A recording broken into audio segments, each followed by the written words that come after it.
Hello everyone, I'm Justina Perez and I welcome you all to today's daily news analysis. आज है 16 July 2025 and we are going to be seeing important articles from the Hindu and the Indian Express. So let's begin. Let's start with the first article of the day and this is given in the Hindu and यहाँ पे बताया है with regard to an event that happened in Maharashtra. तो महाराष्ट्र में violence हुए हैं, the security guard was beaten and where clashes हो रहे हैं बहुत ज़्यादा, स्पेशली अगर आप पिछले महीने देख रहे हो या the recent times if you see. Now what is the fight all about? Why is the violence that has happened? यहाँ पे एक सिंपल है कि आपको क्या उस स्टेट का लैंग्वेज पता है. Do you know to speak Marathi और मराठी में क्यों बोल रहे हो, तो इसके वजह से ये क्लैशेस हुई थी. Now यहाँ पे article talks about this particular incidents with regard to हमारा कॉन्स्टिट्यूशन क्या फेवर करता है.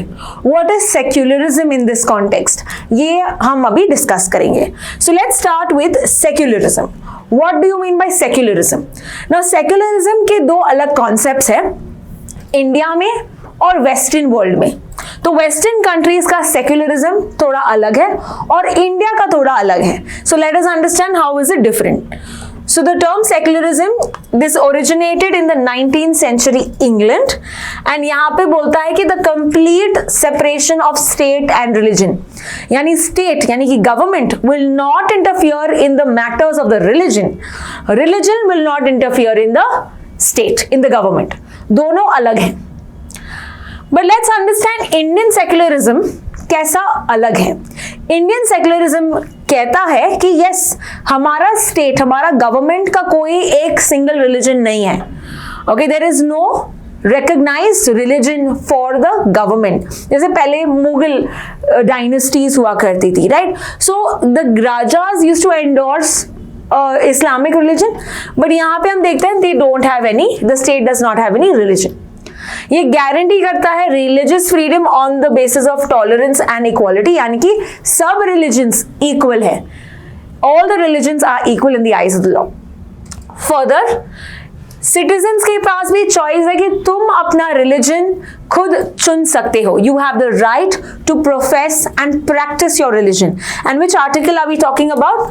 Article 25 in the fundamental rights part 3. Fundamental rights में कहा है कि yes, you can select your own religion. कोई आपको बोल नहीं सकता कि as well as even conversion, ये भी फोर्सफुल कन्वर्जन भी अलाउड नहीं है.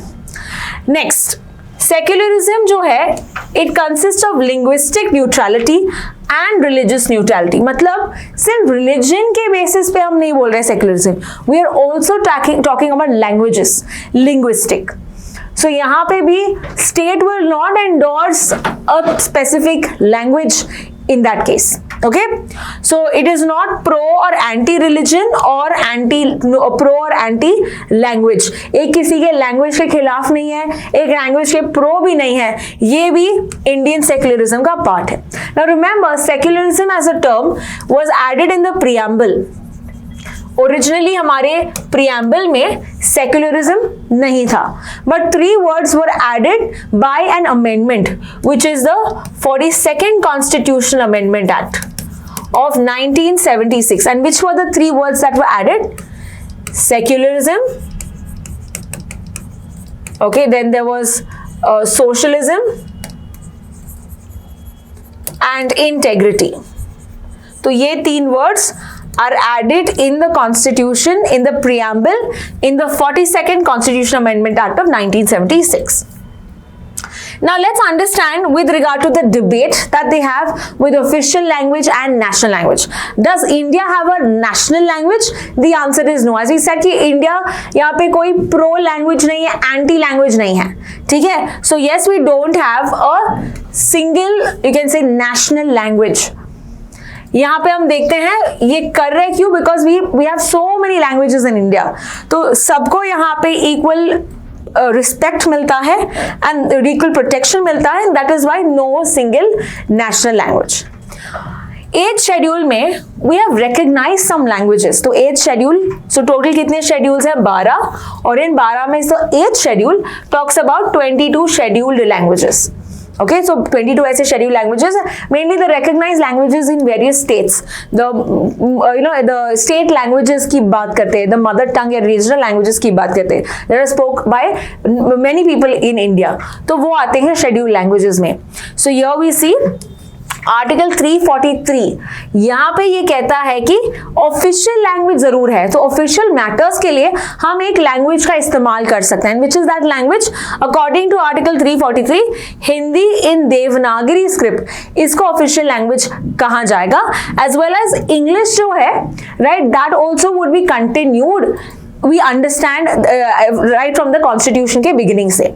सो स्टेट अगर खुद का एक लैंग्वेज भी सिलेक्ट करना चाहता है वो भी अलाउड है, as understood in article 343. Further as we see India is a union of state, यहाँ पे बहुत सारे लैंग्वेजेस हैं, बहुत सारे माइनॉरिटी ग्रुप्स हैं, तो इनका कल्चर, इनका लैंग्वेज भी डाइल्यूट नहीं होना चाहिए या लॉस नहीं होना चाहिए, एक्सटिंक्ट नहीं होना चाहिए. That is why the constitution gives certain protection under article 29. तो under article 29 of the fundamental rights हम देखते हैं कि they are given protection, who are given the minorities और the citizens have the right to protect their language, their culture, the script. Okay, तो अलग अलग method से कोई संस्था करके, कोई कार्यक्रम करके, कोई बुक्स लिख के, you can protect your own religion, you can protect your own culture, you can protect your own language and script, is what is mentioned in article 29. So यहाँ पे स्टेट भी कहता है कि we are not being anti language, okay, we are not being focusing on one language. So इसीलिए debate यही है कि वी हैव टू एंश्योर, जैसे इंसिडेंट्स हो रहे हैं जैसे महाराष्ट्र में, ओके, वो कितना गलत है, बिकॉज यर वी सी दैट हमारा लैंग्वेज, सब जो नेशनल लैंग्वेज है, ऐसा कोई नेशनल लैंग्वेज है नहीं, कोई स्टेट लैंग्वेज ऐसे कोई आप फोर्स नहीं कर सकते, because our country focuses on the multi linguistic regional you can say aspects. But यहाँ पे एज लॉन्ग एज वो कम्युनलिज्म का एंगल नहीं आ रहा है, इसके कारण हेट्रेड नहीं हो रहे हैं, that is what has to be looked after. Secondly कुछ यहाँ पे डेटा है, but this is again remind you, this is 2011 data, तो हमारे पास सेंसस तो उसके बाद हुआ नहीं, so we just have this data. So let's quickly see what is the data. We have 121 languages, 270 mother tongues. ये 2011 वाला सेंसस है, so if the recent census comes you will have to update it. Okay, further 96.71% एक language speak करते हैं from the 22 scheduled languages, so that is a common language that they mainly are seen. Further 121 languages भी है, और 121 languages में जो 22 scheduled है और 99 ऐसे शेड्यूल है, तो बाकी के 4% की बात करें, 3% की बात करें, वो नॉन शेड्यूल्ड लैंग्वेजेस में भी है. Okay, so that is with regard to the linguistic data. Let's now proceed to the next article. अगला आर्टिकल हम देखते हैं with regard to the global shipping industries. So let's understand what is this article all about. तो यहाँ पे जैसे कि ships होते हैं, जहाज होते हैं, दे वांट टू इंश्योर कि जो फ्यूल वो एमिट करते हैं, राइट, वो कम करे. Okay, they want to decarbonise, मतलब ये बहुत कार्बन डाइऑक्साइड रिलीज करते हैं, so they trying to reduce that. Now how are they trying to reduce that? Let's understand what are the ships currently using, ये भी हम देखते हैं. So the current global shipping industry जो use करती है, it uses these fuels. Okay, so we have VLSFO, which is the very low sulfur fuel oil, या diesel, या the LNG, the liquefied natural gas, right? So ये use करते हैं, but ये जो है they are still giving out carbon dioxide. तो इसको डीकार्बनाइज करने के लिए कौन से फ्यूल्स यूज कर सकते हैं? We can use the green ammonium and green methanol as well as biofuels. क्यों? ये एमिशंस कम करते हैं. Okay, so what is the target that is set up by the International Maritime Organization? So हम देखते हैं they want to decarbonize it by 2050, और India is also supporting this. So India भी ये करेगी. Now what are the available fuels? What are the significance of using these fuels? Let us quickly understand. Firstly, the production of green fuels. कैसे ये fuels produce करते हैं? Let's take for example green hydrogen. Okay, तो green hydrogen की बात करें, it is used by the electrolysis. अब electrolysis क्या होती है? So when H2O is split into H2 and O, right? The process यहाँ पे जो splitting होता है इसको हम बोलते हैं green hydrogen. The hydrogen thus formed is called green hydrogen. और ये भी splitting जो हम कर रहे हैं we are using renewable energy for that case. Is that clear? We are using renewable energy for that matter. So इसीलिए ये fuel इस्तेमाल होता है. Next one we have green ammonium. Next one, this is what green hydrogen along with nitrogen मिला के we are creating green ammonium. So यही hydrogen लेके तुम इस्तेमाल कर रहे हो और नाइट्रोजन मिला रहे हो. So again this is leading to less of emissions. Alright, less of emissions. Further, it is stable and promoted by the Indian governments. It is reducing the LNG imports as well. Next one green methanol. Green methanol किससे बना है? ये green hydrogen का वापस से इस्तेमाल हो रहा है along with that carbon dioxide, industrial carbon dioxide इस्तेमाल करें. सो ग्रीन हाइड्रोजन हम देखते हैं ऑलरेडी ये लेस एमिशंस करता है and that is how it is used mixing it with other compounds. Thus the fuel created is creating less carbon dioxide, emitting less carbon dioxide. ना हमको पता है what is India's net zero target. I want you to note that in the comment section. India's net zero target क्या है? Okay तो आपको ये comment section में देना है. तो इंडिया भी प्लान कर रही है टू डीकार्बनाइजेस एंड इसीलिए ये प्लान कर रही है to use a green fuel power domestic container and इसीलिए इन्होंने बंकर हब्स भी किए हैं, क्रिएट किए हैं 2 पोर्ट्स में. Which are these 2 ports? एक है टूटीकोरिन में और Kandla. This is important. Okay तो यहाँ पे हम प्लान कर रहे हैं to create what? Bunker hubs. यहाँ पे ग्रीन फ्यूल बनेंगे. फर्दर इससे क्या होगा? सप्लाई होगी ग्रीन फ्यूल की even to Singapore, even to दूसरे कंट्रीज के लिए हम ये सप्लाई करेंगे. सो यहाँ पे हमारे पास स्कोप है to increase production, to increase और to contribute in the economy. Further it has advantages in land and solar energy as well. Okay so यहाँ पे भी पॉजिटिव्स हम देख रहे हैं कि कैसे हम रिन्यूएबल इस्तेमाल कर रहे हैं. तो हमारा जो रिन्यूएबल का टारगेट है, what is our renewable energy target? It is 500 gigawatts by 2030. तो अगर हम रिन्यूएबल एनर्जी भी बना रहे हैं तो ये हमारे इस टारगेट को भी हम मीट करेंगे. So that is another positive that we see. Further that we saw is a significance. As we already understood, ये 10% of carbon dioxide emit करता है, so this is very less. Further, in case of ammonia, this is zero emissions, so that is also very good. Now methanol क्यों prefer करते हैं? Because it is easier to store. ये room temperature में इसका storage भी करते हैं, so that is why it's easy to manage it as well. But there are of course always some challenges, right? So the challenges here is यहाँ पे तुमको electrolysis करना है. What is electrolysis? The splitting of water. तो इसके लिए जो gadget चाहिए तुमको वो तुमको इंपोर्ट करना पड़ेगा, या जो सोलर पैनल्स जहाँ पे रिन्यूएबल एनर्जी चाहिए तुमको वहां से भी हम इंपोर्ट करते हैं. So we are requiring to import more, जिसके कारण हाई कॉस्ट बढ़ेगा. Okay so all of this is another problem if you are going to use green fuel, green ammonium and green methanol. So that is the challenge that we see. India का plan क्या है कि हम $10 billion बनाएंगे over 110 ships के लिए जो fuel वो इस्तेमाल करते हैं. We are pledging about $10 billion and um ऐसा है कि 10 से 20% will be to be generated green fuel compatibility. Okay so यहाँ पे जो शिप्स हैं they will be built in India या they will be help with another country. हम इसको कंट्रीब्यूट करके बनाएंगे. सो मेक इन इंडिया, आत्मनिर्भर भारत का भी यहाँ पे स्कोप ज्यादा दिख रहा है. So this is the whole aspect with regard to the shipping industry. Let us see which is the country, which is the organization that manages the shipping industry, and the answer is International Maritime Organization. तो इसके बारे में भी quick facts दिखते हैं. Remember, this is responsible for safety and security of the internal shipping.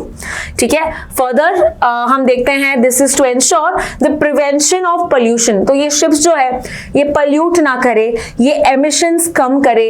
ये focus यहाँ पे अगर आप देखते हो SDG goal number 14, life under water, इस पे focus कर रहा है. ठीक है. फर्दर रेगुलेट करता है shipping safety, maritime, you know there were oil spills recently in Kerala के साइड में. So all of this to ensure कि ऐसे कोई इंसिडेंट्स ना हो, एनवायरमेंट पोल्यूशन ना हो, that is what is the responsibility of IMO. Here we see ये बना था 1948 में, but the name was intergovernmental maritime consultative organisation, but later ये बना IMO, रीनेम किया था 82 में. इट इज अ UN की एजेंसी है, स्पेशलाइज्ड एजेंसी है, that is why it's one of the important organisations. Like how we have WHO for health, ये shipping के लिए है. Okay, so this was became UN का मेंबर इन 1959 एंड इसका headquarters कहाँ पे है? London, UK. It has about 174 members. So let's proceed to the next article. हमारा next article है with regard to the Axiom mission, जो हमने कल भी देखा था, बट कल वो पहुंचे नहीं थे जब हमने डिस्कस किया था, but now we see they have reach successfully. और आज के दोनों न्यूज़पेपर्स में बहुत सारे आर्टिकल्स हैं with regard to the Axiom mission. So we've already done a lot about the Axiom mission. Nonetheless, एक last time रिवाइज करते हैं about the successful mission because it is a thing of privilege for us. It is a thing of respect and गर्व की बात है, because India का एक person गया है इस मिशन में, राइट? सो एंड सक्सेसफुली इन्होंने किया है. So let's quickly see what exactly is the Axiom mission all about. Axiom mission में हम देखते हैं Shubhanshu Shukla along with the other crew members safely पहुंचे हैं इंडिया में. And which coast did he come down? तो ये जो आए, it was through the help of parachute and उनका जो कैप्सूल था, द ड्रैगन कैप्सूल में वो नीचे आए हैं. So in this it reached in the Pacific Ocean, ठीक है, ट्यूसडे के दिन यानी 3 बजे. So it took about 23 hours to come back after the docking हुआ. ISS से वो निकल गए and it took about 23 hours to come back. Further हम देखते हैं कि क्रू मेंबर्स कौन कौन थे. It is Peggy Whitson who was the mission commander, she is the female. Shubhanshu Shukla जो इंडिया से थे, he was the pilot. Further Slawosz Uznanski, ये पोलैंड के थे and he is the mission specialist. And Tibor Kapu who is from Hungary. So हमने देखा ये दो कंट्रीज भी फर्स्ट टाइम इसमें पार्टिसिपेट किए हैं. फर्दर हम देखते हैं मिशन के कुछ डिटेल्स. कितने दिन वो इंटरनेशनल स्पेस स्टेशन में थे? दे वर 18 days in the international space station. I have already covered about the international space station in yesterday's news article. So if you have not watched, please watch that. उसमें मैंने पूरे details बताए हैं. Further launch कब हुआ था? ये जून 25th, बहुत डिलेज के बाद फाइनली जून 25th में लॉन्च हुआ था. And it went of from the Kennedy space centre जो है फ्लोरिडा में. ओके, एंड ये कौन से लॉन्च व्हीकल से ऊपर गए थे?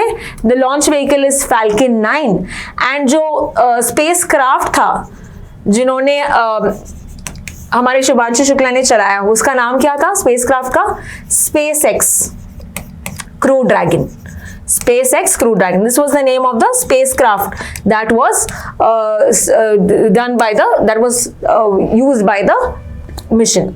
फर्दर क्रू ने 320 ऑर्बिट्स लिए, 8.4 मिलियन माइल्स कवर किए, बहुत सारे एक्सपेरिमेंट्स. हमने एक्सपेरिमेंट्स अगेन कल के न्यूज आर्टिकल में देखा. Which were the rice, what was the tomato, what was the brinjal, sesame, horsegram, ये अलग अलग क्रॉप्स लेके आए हैं. एंड कौन सी एजेंसी इसका पार्ट है? The Indian Institute of Space Technology. This is the one that has been going after this, because वो चेक करना चाहते कि ये क्रॉप्स का कैसा इंटरफियरेंस है, क्रॉप्स का कैसा यूज है, how is it affecting with regard to microgravity conditions में. तो ये सब ये चेक किए. Further there were many such outreach events that also took place. So that was all about the Axiom mission which we've already covered. तो एक बार revise भी कर लिया है. Let's now proceed to the next article. अगला article हम देखते हैं is with regard to the Shanghai Cooperation Organization. तो recently हम देखते हैं कि चाइना में एक मीटिंग हुआ था that was with regard to the foreign affairs, foreign ministers meeting with regard to the Shanghai Cooperation Organization. So let us first see what is the Shanghai Cooperation Organization, and then we will come back to this article to understand more facts about the same. So Shanghai Cooperation Organisation जो है, it was actually started in Shanghai, okay, it was called as Shanghai 5 earlier, okay, और बाद में 1996 में बनी थी actually Shanghai 5, which consist of only 5 countries back then. तो China, Russia, Kazakhstan, these 5 countries had earlier started it. But 2001 में इन्होंने बोला कि let's expand it, okay, Eurasian पे कॉन्सेप्ट यहाँ पे इंक्रीज हुआ, and that is when in 2001 they added more countries. So which are the countries? The Russia, China, Kyrgyzstan, Kazakhstan, Tajikistan and Uzbekistan. Okay, so I had given you a short form to remember in my previous classes. CRK square UT IP IB. ठीक है, so once again तो हम याद रखते हैं as circuit IP IB. Okay, why do I remember it is like this is circuit, okay, हम ये original countries है, देन इंडिया और पाकिस्तान लेटर ज्वाइन हुई थी 2017 में, तो India and Pakistan joins together, then Iran और Belarus was the last one to join it. That is why remember it like this, okay, which is the last country. तो Iran ने 23 में join किया, Belarus ने 24 में ज्वाइन किया. So currently there are how many countries? There are total 10 countries. और further you have 3 observer states and कुछ अलग dialogue partners, but they are not full members. वो बस participate करते हैं इनके summits में. So SCO earlier was started in, if they ask you, 2001 में start हुई थी, and these are the member countries that we've seen. यहाँ पे the head of the meetings होता है, this is the main summit, okay, तो SCO summit जिसको कहते हैं ना, ये वाला ही है, head of counts, head of states. Then there's head of governments, okay, so that is the second level meeting, and then we have permanent bodies के भी meetings होती है. So that there are 2 permanent bodies that are there. One is इसका headquarters कहाँ पे है? Shanghai cooperation का headquarters Shanghai में नहीं है, as we remember, ये बीजिंग में है, okay, तो शांघाई का headquarters is Beijing. And there's one more center called as RATS. ये टेररिस्ट के खिलाफ एक बॉडी है which is in ताशकेंत, उज्बेकिस्तान. तो RATS का फुल फॉर्म क्या है? Regional anti terrorist structure. Coordinate करते हैं SCO के member countries to combat terrorism in the Eurasian region, okay, in the Asian region that we talk about. So Eurasian का मतलब है the name or the concept given to the larger economical region or larger strategic region that is of Asia and Europe, okay, so East European countries as well. Further, major goals क्या है of this particular organization? ये चाहते हैं with regard to security related concern, resolve करना चाहते हैं जो border issues है, military में कॉपरेशन करना चाहते हैं, इंटेलिजेंस, जैसे अगर टेररिज्म को खत्म करना है, you need to share data, right, you need to share information, so intelligence share. Further, there was a first exercise that was started by Russia called as peaceful mission with regard to the SCO member countries. So अगर हम देखते हैं quad का exercise का नाम क्या था? Malabar, right, जिसमें इंडिया, यूएस, जापान, ऑस्ट्रेलिया है, और पीसफुल मिशन का किसका है? SCO का. So you need to remember both, because यहाँ पे चाइना, रशिया है, यहाँ पे इंडिया और यूएस का है. सो that is how you remember. दोनों कंट्रीज के साथ जो एनिमीज है उनसे हमारे बेस्ट रिलेशंस है. Further, counter terrorism and cooperation in various sectors like education, energy, transport etcetera. Now coming back to understanding, SCO का ये फॉरेन अफेयर्स मिनिस्टर्स का मीटिंग हुआ था, और ये कहाँ पे हुआ? This happened in the Tianjin in China. Okay, the place is Tianjin in China. तो बहुत सारे मिनिस्टर्स यहाँ पे मौजूद थे. फर्दर हमारे जो मिनिस्टर हैं, they met the Chinese president, that is Xi Jinping, before going to the Tianjin. यहाँ पे joint statement ऐसा कुछ नहीं दिया, because usually this is just a foreign affairs ministers, right? So इतना यहाँ पे नहीं होता. Head of summit में, like जब मोदी जी जाएंगे तो यहाँ पे एक joint declaration होता है, which will usually be in 31st to September 1st. So this will be the main summit. और ये SCO summit यानी कि 2025 में, remember ये 25th वाला समिट है, ओके, 25 में 25th वाला समिट, वो कहाँ पे होगा? It is going to be in this region only, that is Tianjin. Further Modi ji is expected to attend the summit, और ये पहली बार अटेंड करेंगे after we see the Galwan crisis. और गलवान क्राइसिस किन दो कंट्रीज के बीच में एक प्रॉब्लम था between India and between China near the Ladakh region. तो ये क्राइसिस के बाद हम देखते हैं, क्लैशेस के बाद हम देखते हैं कि India did not want to participate with China, but now they are seeing that बातचीत हो रही है, एस जयशंकर गए थे, so now we are slowly trying to mend our relations with the country. Further, India ने कौन से स्टेटमेंट्स प्रेजेंट किए SCO के फॉरेन अफेयर्स मिनिस्ट्री समिट में। सो यहाँ पे हम देखते हैं उन्होंने बोला है कि uncompromising position on terrorism, keeping in light the Pahalgam terror attack that happened on the 22nd of April, killing 26 civilians जो टेररिस्ट ने मारा था फ्रॉम द रेजिस्टेंट फ्रंट। तो उसके खिलाफ स्ट्रॉन्ग एक्शन लेना टेररिज्म के खिलाफ, this is what they urged in the SCO. Further, they reiterated India's commitment to Afghan because Afghan is an observer state in this. Okay, तो अफगान के people's welfare, regional stability यहाँ पे भी focus करना. Further, criticize किया कि Pakistan blockade लगा रहा है इंडिया और पाकिस्तान के बीच, इंडिया और अफगानिस्तान के बीच में जो ट्रेड है इस पे ब्लॉकेड लगा रहा है, तो उसको क्रिटिसाइज भी किया हमने. And finally we advocated for the INSTC. Now what is the INSTC? Let us quickly understand this. INSTC जो है फुल फॉर्म इसका है इंटरनेशनल नॉर्थ साउथ ट्रांसपोर्टेशन और ट्रांसपोर्ट कॉरिडोर, INSTC. तो आप देख सकते हैं ये मुंबई से यानी कि इंडिया से लेकर it is all the way going to Iran, it's going to यानी पर्शियन गल्फ, ठीक है, पर्शियन गल्फ जा रहा है. फिर यहाँ पे we have the Caspian Sea, connect होके is going to the northern Europe and finally it is reaching Russia. ठीक है, so this is what linking Indian Ocean, Pacific Ocean, Persian Gulf, Caspian Sea, Iran as well as Europe, all the way to Russia. हम देखते हैं ये कौन सा connection है. This is a multi modal transportation, यानी कि यहाँ पे ट्रेन्स होंगी, यहाँ पे शिप होंगे, यहाँ पे रोड्स होंगे. So all three connectivity that we see. Okay, this इससे क्या होगा, कैरेज कॉस्ट कम होगा, transit time to connect with Russia ये भी जल्दी से जल्दी हम इसको पहुंच सकते हैं. कितना ये बचा सकता है, it is reducing half, almost half, and once the corridor becomes fully functional ये बहुत ही हेल्पफुल करेगा इंडिया और रशिया के relations. And because it is moving through these countries which are mainly part of SCO, हमको ने ये और भी ज्यादा पुश किया है because ईरान भी इसका मेंबर है, कजाकिस्तान है member, so that is how we are seeing that it will help. Further, let us see कि ये कब साइन हुआ था. तो आइडिया था 2000 में, but actually agreements साइन किए थे 2002 में. So it has been about 20 odd years, but अभी भी इसमें fully ये ऑपरेशन नहीं हुआ है. ठीक है, so which are the 13 countries that are part of it? India, Russia, Iran, Azerbaijan, Belarus, Bulgaria, Armenia, Kazakhstan, Kyrgyzstan, Oman, Tajikistan, Turkey and Ukraine. तो ये कंट्रीज INSTC का पार्ट है. Alright, so this was all about the SCO and the INSTC. Let's proceed to the next article. Next article है cyber crime से related. So obviously ये जो हम newspaper cutting की बात की है, in this it is talking specifically about Delhi.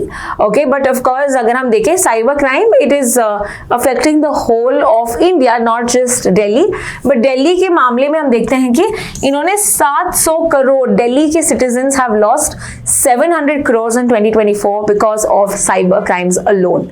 So this is a huge amount and data ये देता है कि कितने लोग अवेयर नहीं थे, कितने लोग अपना पासवर्ड्स बदलते रहते हैं, कितने लोगों ने एंटी वायरस सॉफ्टवेयर इंस्टॉल किया है, कितने लोगों के पास नॉलेज है, ये सब ये आर्टिकल देता है. But we are going to just simply discuss about cyber crime and cyber security. Let's understand this. So अगर मैं कहूँ what do you mean by cyber security?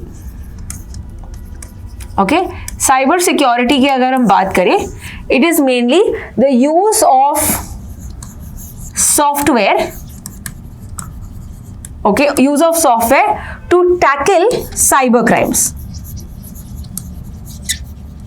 Okay, so use of software or other methods to tackle cyber crimes. अभी cyber crimes क्या होते हैं? Cyber crimes is criminal activities okay जैसे कि कोई किसी को लूट रहा है, पैसे ले रहे हैं या कोई गलत कंटेंट शेयर कर रहा है, तो cyber criminal activities using computer networks. So this is what you mean by cyber crime. तो साइबर क्राइम को टैकल करने के लिए we need to have a good cyber security. हमको साइबर सिक्योरिटी मेजर्स अपनाने चाहिए। सो कैसे अलग अलग टाइप्स ऑफ साइबर क्राइम्स होते हैं। Now it is said that cyber crime जो है it is the fifth dimension of warfare. Fifth dimension क्यों? जैसे तुम वॉर करते हो लैंड पे, right, land is the first, फिर आप पानी में कर सकते हो, सो यू कैन से water, the second dimension. Third आप एयर में फाइटर जेट्स के साथ, सो that is the third dimension. फिर आप स्पेस में भी फाइट कर सकते हो, वॉर कर सकते हो, राइट, तुम किसी का सैटेलाइट उड़ा सकते हो। And the fifth one is called as cyber crime. Is that clear? Cyber crime is the fifth dimension to create war. तो अगर आप किसी कंट्री को अटैक करना चाहते हैं डायरेक्ट कन्फ्रंटेशन से नहीं, पर उनके जो सिस्टम है उसको अफेक्ट करके, you are able to create a lot of losses for the country. तो इंडिया में of recently cyber criminal activity बढ़ गई है, that is because of many South East Asian countries. वहां पे जैसे कि कंबोडिया, म्यांमार, लाओस, थाईलैंड, यहां से मेनली थ्रेट्स हमको ज्यादा आ रहे हैं as given in the recent data that we have. Now what are the different types of cyber crimes that we see? जैसे कि हम देख रहे हैं phishing. Okay, what do mean by phishing? तो फिशिंग में आपको कुछ ईमेल्स मिलते हैं, कुछ आपको यहाँ पे नोन जैसे कि आपके नोन बैंक के थ्रू आपको ऐसे एक ईमेल मिलेगा and you will click on the link and जिसके के कारण you will get some virus that is transmitted in your computer. Okay, या आपका डेटा यहाँ पे कुछ चेंज हो सकता है। सो that is called fishing, the use of emails which is familiar with the user, इसके कारण यहाँ पे अटैक हो सकता है। Second thing, we also have digital scams, right, digital arrest scams. तो ये भी बहुत कॉमन वाले हैं जो आर्टिकल में बताए हैं। डिजिटल अरेस्ट स्कैम में क्या होता है, यहाँ पे कुछ लोग अथॉरिटीज जैसे पोस्ट करते हैं और आपको बोलते हैं कि आपने ये कुछ भरा नहीं था, टैक्सेस नहीं भरा था, and you will be kept on hold. Okay, you being kept on house arrest, और बोलते हैं कि आपको ट्रांसफर करना होगा पैसे। Okay, so that is another way. Ransomware में आपको क्या बोलते हैं कि they are taking your data, okay, and जैसे कि हमारे पास आपका डेटा है, अगर you want us to delete it you need to give us money, right. So ये सब अलग अलग मेथड्स हैं where we see that cyber crimes how they occur, and if you see this is how Delhi has lost about 700 crores in the case of the cyber criminal activity. Let's now proceed to the next article. अगला article है with regard to the field trials. Okay. Now what is field trials? GM यानी कि genetically modified crops. तो genetically modified crops currently India में बस एक ही crop actual में cultivate होता है, and which is that crop? That is BT cotton. तो बीटी कॉटन एक जीएम क्रॉप है जहां पे तुम एक बैक्टीरिया बैसिलस तुरिनजेनेसिस, सो बीटी का फुल फॉर्म क्या है? बैसिलस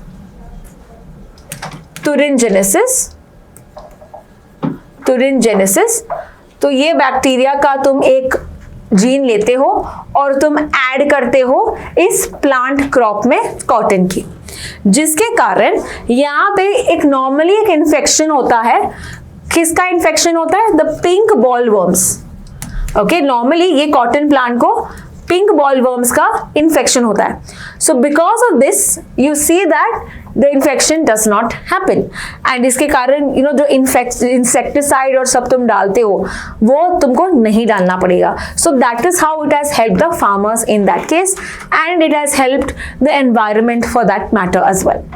लेकिन यहाँ पे पंजाब के गवर्नमेंट ने कुछ यहाँ पे क्रॉप्स अप्रूव किया है, लेकिन ये किसका क्रॉप है? ये है मेज क्रॉप का। तो यहाँ पे ट्रायल्स चल रहे हैं कि आधे सेफ आधे okay. So one thing is who gives permission कि ठीक है ये क्रॉप जो है ये सेफ है for cultivation, that is given by the genetically engineering appraisal committee. तो जब तक आपके पास इनका अप्रूवल नहीं आता you can not cultivate like these crops. इसीलिए अभी तक बस एक ही क्रॉप है हमारे पास, वो है BT cotton. In fact in the recent times बहुत सारे दूसरे क्रॉप्स भी आए थे, there was DMH11, okay, BT brinjal आया था, बट अभी भी उनको गो अहेड नहीं मिला है for full fledged cultivation. So the only cotton crop that we have is the BT cotton, the GM crop. अभी just we will see what exactly is this genetically engineering appraisal committee. आपको इसके facts भी पूछ सकते हैं. So this is a committee जो approvals देती है with regard to genetically modified crops. Okay, ये बनी थी बाय अ एक्ट और which is called as the environment protection act of 1986. तो एक स्टैट्यूटरी बॉडी है, स्टैट्यूटरी कमिटी है. सो अर्लियर इसका नाम था जेनेटिकली इंजीनियरिंग अप्रूवल कमिटी, लेकिन अभी इसका नाम है genetic engineering appraisal committee as change in 2010. इसका फंक्शनिंग होता है और ऑपरेशन होता है under the ministry of environment, forest and climate change. Many students make doubts, we have doubts here, क्योंकि उनको लगता है कि एग्रीकल्चर से रिलेटेड है तो मिनिस्ट्री ऑफ एग्रीकल्चर हो सकता है, लेकिन नहीं, ये तुम एनवायरनमेंट में ऐड कर रहे हो, राइट? तुम चेंजेस कर रहे हो एनवायरनमेंट में, तुम एक जीन को रिप्लेस कर रहे हो, डिस्प्लेस कर रहे हो, तो इसीलिए we see this is working under the ministry of environment, forest and climate change. Is that clear? Further, it helps keep a check on the use, import, export of genetically modified organisms and crops. And अगर तुमको cultivation करना है तो तुमको clearance चाहिए, approval चाहिए ही of the GEAC. Otherwise you cannot cultivate. Otherwise you cannot release it in the environment. Is that clear? So this is about the Genetically Engineering Appraisal Committee. Let's proceed to the next article. अगला article है patriot missile system के बारे में. Now let's understand what exactly was this. तो अभी Germany के defence minister गए हैं यूएस बातचीत करने with regard to the patriot missile system. Now why is he discussing about it is because few days ago US यानी कि US के प्रेसिडेंट ट्रंप, इन्होंने कहा कि हम कुछ पेट्रियट सिस्टम्स भेजेंगे यूक्रेन के पास, और यहाँ पे किसको पैसे देने पड़ेंगे? यहाँ पे यूरोपियन यूनियन को यहाँ पे भी कुछ पैसे देने पड़ेंगे. European union would pay for them, we are going to send it. Okay, so यहाँ पे what is the use of these patriot systems जो यूक्रेन के पास होगा. एंड ऑफ कोर्स यूक्रेन के जो प्रेसिडेंट है व्लादिमीर ज़ेलेंस्की, इन्होंने बोला कि हाँ हमको चाहिए to increase our defence capabilities. Okay, so let's quickly understand about the patriot system. इसका फुल नेम है phased array tracking radar for intercept on target. So this is a proper missile system जो develop किया है the Raytheon technology से. 1980 से ये use किया है. बहुत सारे कंट्रीज इसको यूज करते हैं, like US, Germany, Poland, Ukraine, Japan, Qatar, Saudi Arabia, Egypt, many countries. So India does not use this, right? Further, बहुत ही advanced US air defence system है. यहाँ पे आप फोटो देख सकते हैं. फर्दर ये क्या करता है? It is intercepting the aircraft, ballistic missile को रिलीज करता है, क्रूज मिसाइल्स को रिलीज कर सकता है. सो that is how powerful this is. तो एक पेट्रियट बैटरी में रेडार सिस्टम होता है, पावर यूनिट होता है, मिसाइल लॉन्चर्स होते हैं, मिसाइल भी लॉन्च कर सकते हो, both ballistic and cruise, and support vehicle भी होता है. As you can see this is the support vehicle that they have. Okay, now what is the difference between a ballistic and a cruise missile? Ballistic में आप coordinates देते हो और फिर fire करते हो. तो एक बार आपने फायर किया वो उसी जगह पे पहुंचेगा, फिक्स्ड पाथ पे पहुंचेगा. So once you fire, gravity की मदद से वो नीचे जाके अटैक करता है. Whereas cruise missile आपको एंड पोजिशन तक उसको चलाना है. So it is a self driven, self propelled पूरे लोकेशन. तो अगर आपका टारगेट मूविंग है तो ये भी मूव कर सकता है. That is the meaning of cruise missile. Is that clear? तो ये यूज किया है. And what is the significance that we talk about? तो यहाँ पे वाई यूक्रेन को और चाहता है पेट्रियट, बिकॉज वो ज्यादा अपना एयर डिफेंस बढ़ाना चाहता है. बिकॉज वी सीन रिसेंटली 700 से ज्यादा ड्रोन्स रशिया ने अटैक किया था यूक्रेन के पास, राइट? सो बहुत सारे ड्रोन अटैक्स और सब किए. So it wants more security. Second, थोड़ा इफेक्टिव है बट दे आर एक्सपेंसिव, तो पैसे नहीं है इसीलिए they are looking for this. But and therefore even US is saying कि यूरोपियन यूनियन पे करेगा. Further, Ukraine insists that they are essential to protecting the critical infrastructure and civilians because अपने जमीन को प्रोटेक्ट करना है, अपने लोगों को प्रोटेक्ट करना है, इसीलिए हमको ये पेट्रियट सिस्टम्स चाहिए. बट रशिया ने बोला है कि अगर आपने इनको पेट्रियट सिस्टम्स दिया तो ये डिले करेगा पीस प्रोसेस. ओके, ये आधा एस्केलेट कर सकते हैं मामला. So that is now we are yet to see what is going to happen with regard to the Russia Ukraine conflict. Let's now proceed to the last article of the day. Last article is with regard to Grok Space. अभी ये Grok क्या है? तो Grok जो है ये Elon Musk की company है. ओके, इलॉन मस्क का, जैसे you must have heard of ChatGPT, right? ये किसका बॉट है? ChatGPT is with regard to OpenAI, right? तो ये OpenAI, who is the founder? Sam Altman. Sam Altman. वैसे ही आपने चाइना वाला भी देखा होगा, डीप सीक.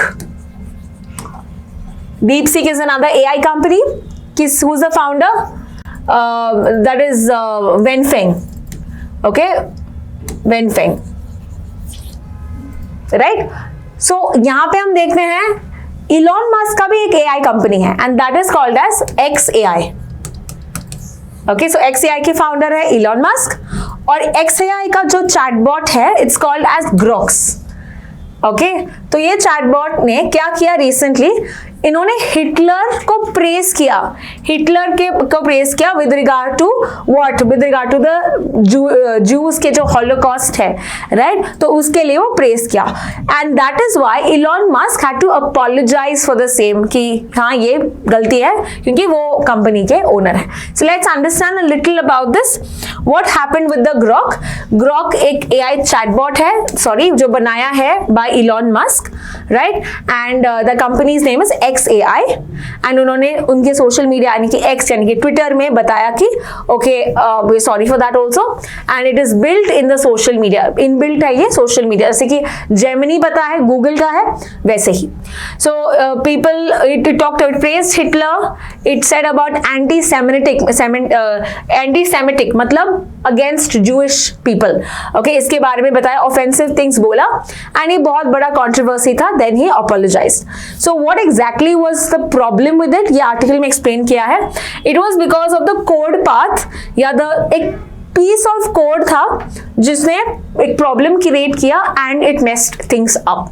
ओके, तो अभी ये बैड कोड को तो हटा दिया है but this will not happen again is what we understand.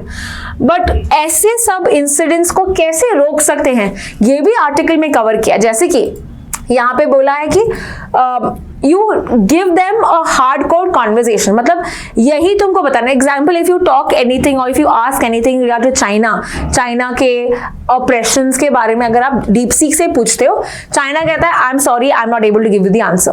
For example ChatGPT भी, अगर आप कुछ ऐसी कॉन्ट्रोवर्शियल चीजें पोस्ट करते हो, ChatGPT भी आपको रिप्लाई देता है कि sorry I can't answer you, right, this is not in my scope. तो वैसे ही तुमको अगर ऐसे कोई टॉपिक्स, कंट्रोवर्शियल टॉपिक्स आए, व्यूज मांगा है, तो आपको एक हार्ड कोर कॉन्वर्सेशन देना पड़े कि this is not what I can do. Further we see that block करो कुछ चीजें, कुछ वर्ड्स, कुछ सॉफ्टवेयर से बहुत सारे यहाँ पे सॉफ्टवेयर्स हैं where they don't allow you to share pictures or so, right? So यहाँ पे भी तुमको फिक्स करना होगा कि कुछ वर्ड्स ब्लॉक किया जाए कि ये हमको आंसर नहीं देना इसका. Further modifying the prompts in a way. Okay, तो ये सब इनकरेज, उसको मॉडल करो बिकॉज सी जो ChatGPT है, जो AI के प्लेटफॉर्म्स है, they are using the internet as a source of information. So you have to feed them with those sets of information that can be used, that is more neutral or that is more in a way talking about a thing in a more comprehensive manner, not one side of the story. तभी क्या करोगे, आप लोगों के mind को influence कर रहे हो. So that is something that is wrong. They have to tell both sides of a story when they are informing certain things, because again if you see this generation is heavily relying on ChatGPT and AI technologies. तो अगर उनके नजरिए को या perception को अगर हमको build करना है, it should be done in a more neutral manner. So this is all that was covered in today's daily news analysis. So that is all. I hope you have had a wonderful session with regard to the same. I will see you in the next video where I'll be discussing about 20 GK questions from CLAT perspective. Thank you so much for watching.